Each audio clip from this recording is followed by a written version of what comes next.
おはようございます。なごみけです。今回のテーマはコンパクトなお部屋を便利に心地よく住みこなすための工夫。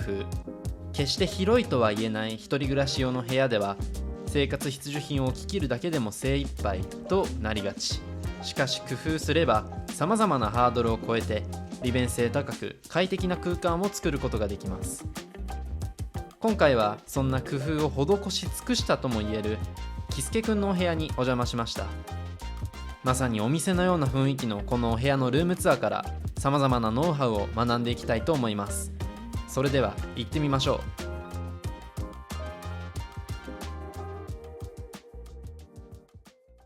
はい、皆さんこんにちは、キスケです。普段は会社に勤めていて、で休みの日とか隙間時間に YouTube を撮影しています。で家にいる時間が多いので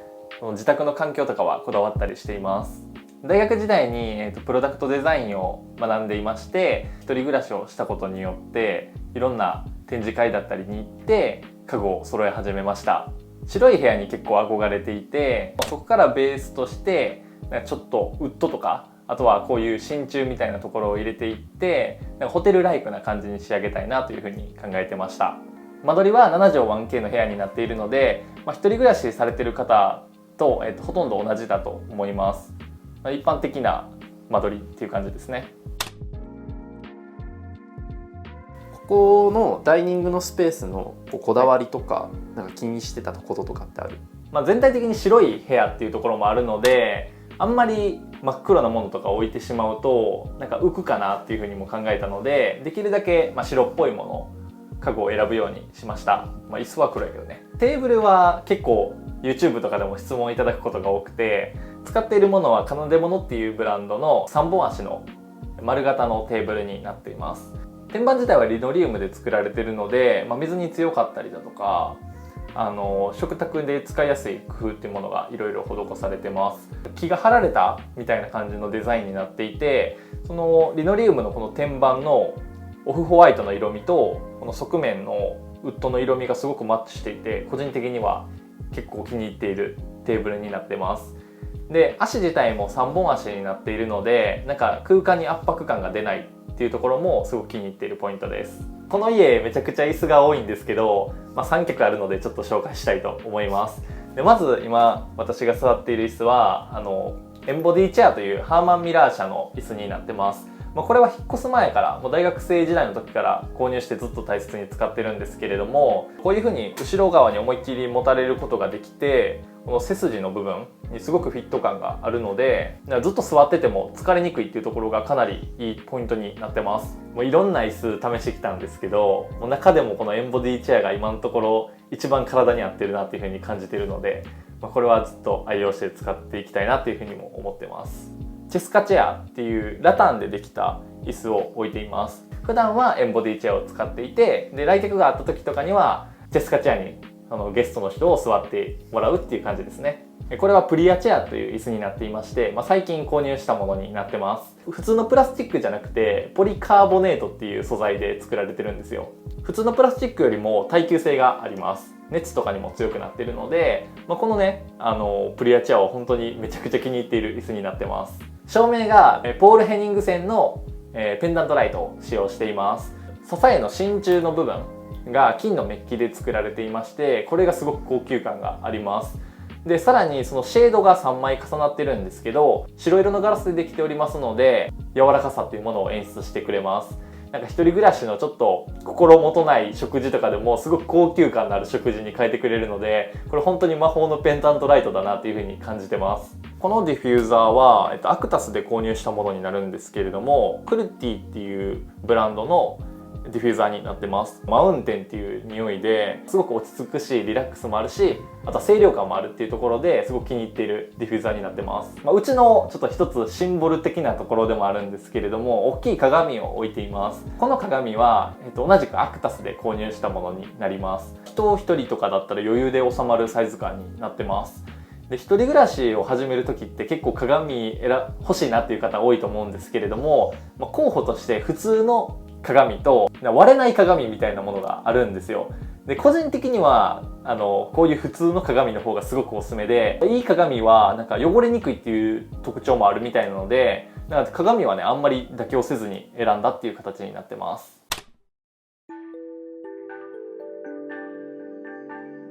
ベッド周りのこだわりはめちゃくちゃあるんですけど、まず一つはこの使ってるベッド自体ですね。フレームみたいなのはすごく高さを低くしていて、これによってなんか圧迫感が出ないようなまず空間作りにしています。なんかマットレスのカバーを引っ張るフックみたいなものがありまして、これ取り付けるとなんかマットレスのカバーがピンって張ってすごい高級感が出るので、これ600円ぐらいで買えるのですごくおすすめです。壁はもともと白色ですね。部屋全体は白色だったんですけれども、ここに吸音材のソットというものを取り付けてます。ウォールナットのものですね。ウォールナットのウッドに後ろ側に黒いスポンジ吸音材が取り付けられてまして、反響だったりを防いでくれるものになってます。そこに取り付けてるのが2つデジタルのデバイスがあるんですけれども、一つがこちらの Amazon のエコーショー15というものを壁に取り付けてます。これがあることによって音声で家電を操作できるようになってます。それだけではなくて、朝起きるアラームだったりフォトフレームとしても普段は使用してます。なんかお気に入りの写真を表示させるのがめちゃくちゃ好きなんですよね。でこれは何ができるかっていうと、エコーショー15と組み合わせることによって家の家電を音声で操作できるようになります。裏側にケーブルがあって、その上からソットを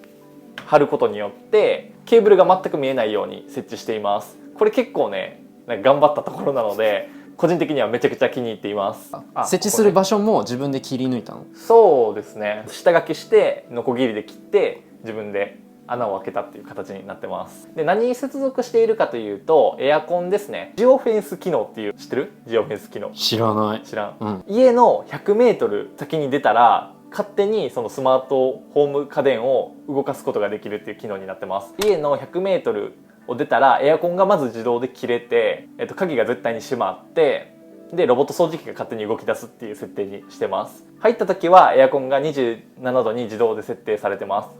なので家帰ってきたら部屋が涼しいっていう状態をいつでも作れるようにしてます。今日家入った時部屋涼しかったやろ、てかつけっぱなしじゃんと思って。そうじゃなくて、家の 100m 圏内に入ったら自動でエアコンがつくっていうモードを使ってます。これジオフェンス機能めっちゃおすすめなので、よかったら使ってみてください。でさらにさっき紹介したペンダントライトだったり、あとはベッドのフレームに LED テープも取り付けてるんですけど、こちらのエコーショー15を使用することによって音声で操作できるようになってます。あとあれか、そうだね、これもちょっと聞きたくて、うちの家緑がなくて何か取り入れたいなと思った時に、自分の部屋に合うのはこれかなっていうふうに思ったので、このドライフラワーと、あとは下の花瓶ですね、コンクリート調の、フラワーベースを使用してます。とにかく虫が嫌いなので、虫を見ないためにもドライフラワーで対処してるっていう感じになってます。この家ってさ、今テレビ置いてないじゃん。そうね、なんか他のデバイスかなんかで対応してるっていう感じなんですか？そうですね、使ってるのはプロジェクターを使ってまして、アンカーのネビュラカプセル3レーザーっていうちょっといいプロジェクターを使ってます。取り付け方もちょっとこだわってまして、ライトレールっていうものが Amazon とかで売ってるんですけれども、このプロジェクターを天井に吊り下げてるっていう形になってます。これやると自分の部屋にプロジェクターを置かなくてよかったりとか、あとは常にその角度だったり見る位置が固定になるので、同じ角度から投影できるので、いちいち変な設定をしなくていいっていうのがいいポイントになってます。動画で詳しく解説してるので、気になる方はチェックしてください。プロジェクターを置くとさ、それだけでやっぱ生活感みたいなのは出てくるし、ガジェットっぽい感じもあるから、天井に追いやったら視界からも消えるし、そこすごくいいよね。そうですね、なんか生活感は、できるだけ取り除きたかったので、もう上に上げれるものは上に上げるっていう形でやってます。プロジェクター自体にもスピーカーはついてて、そのスピーカーも結構いいやつなんですけど、それよりもっと映画に没入できるようにBOSEのサウンドバー600っていうものを使用してます。満足度みたいなものが1段階上がるので、これめちゃくちゃ気に入ってるスピーカーになってます。入ってきた時にさ、サウンドバーから急にそのチルっぽい音楽流れてきて、もう本当にホテルかカフェかバーかなんかすごい雰囲気感じた。そうね、なんか家でそのホテルとかカフェで流れてるような音楽出すとめちゃくちゃなんかホテルライクになるから、それもめっちゃおすすめです。でそこにモニターみたいなのが、そうね、そこで仕事してるってことなの？そうじゃなくてこれ自体は、大学の卒業制作の時に開発したものになってるんですけれども、こういう感じで、動かすことができるんですよ。まずコンセントの電源タップがこのラックの中に入っていて、で裏側からこんな感じでケーブルを出せるようになってます。このラックのモニターと、あとは中段部分にある充電デバイスと、あとは下にあるオーディオインターフェースみたいなところに全部接続できるようになってます。なので、普段仕事する時はこれをもうバーっと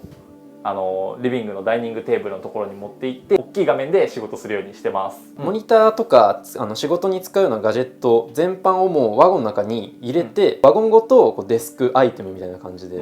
持ってってるって感じなの？そうね。だから普段はご飯を食べるダイニングテーブルやけど、もうこのラックがあったらそれ持っていくだけで最高の仕事ができる環境になるっていうアイテムになってます。近々発売しますのでお楽しみに。このラックの奥側にあるのがロボット掃除機のスペースになってまして、スイッチボット製の K10 プラスっていうものを使用してます。でこれは一人暮らしにめちゃくちゃ特化しているロボット掃除機になってまして、普通のやつよりも3分の2ぐらいの大きさになってますね。拾ってきたゴミをこのダストボックスに吸い込んでくれて、で60日に1回だけゴミを変えればいいだけなので、すごく掃除が楽になってて助かってます。で iPad を立てかけてます。ピタカのスタンドっていうものを使用してまして、無線で iPad を充電できるっていうアイテムになってます。たまにイラスト描いたりだとか、あとはゲームしたりだとかっていう風に活用しているっていう感じですね。ここの部屋見てきて、物の数がめちゃくちゃ少ないと思ったんだよね。気をつけたり意識してるって感じなの？リビングにはあんまり極力物を置かないようにしてるっていうのももちろんあるんですけど、うちの家は結構収納が多くて、それもこの家を決める一つになってるんですけれども、その一つがこちらのウォークインクローゼットになってます。でここに結構いろんなものをぶち込んでるので、リビングは物が少ないっていうようになってます。撮影機材とかももう入れちゃってるの？そうですね。ドリーポットっていうものを使用してるんですけど、動かせる三脚になってて、もうこれを撮影する時は表に出して、で撮影しない時はこの中にぶち込んでっていう風に、撮影する時以外は極力カメラを見ないようにしてます。で極力服を畳んだりしたくないので全部かけるようにしてます。だからズボンとかも全部かけれるように収納してるって感じですね。はい、ということで、今日は僕の友人のキスケくんのお部屋にお邪魔して、いろいろと細かい工夫とかこだわりまで含めて伺っていきました。やっぱもう一人暮らしのお部屋の理想形みたいな感じがする。本当に、ありがとうございます。そこまで言っていただいて。なんかそうホテルとかさカフェとかっぽいっていうか、なんとなくこう自分がずっと居続けても落ち着けるなっていう、居心地いいなっていう風に感じるお部屋だし、そのための工夫が本当に随所に散りばめられてるなっていう風に感じました。ちょっとアトリエ感のあるね、ちょっと美術館みたいな確かに部屋にしたかったので、なんか余白が多いのもそういうところが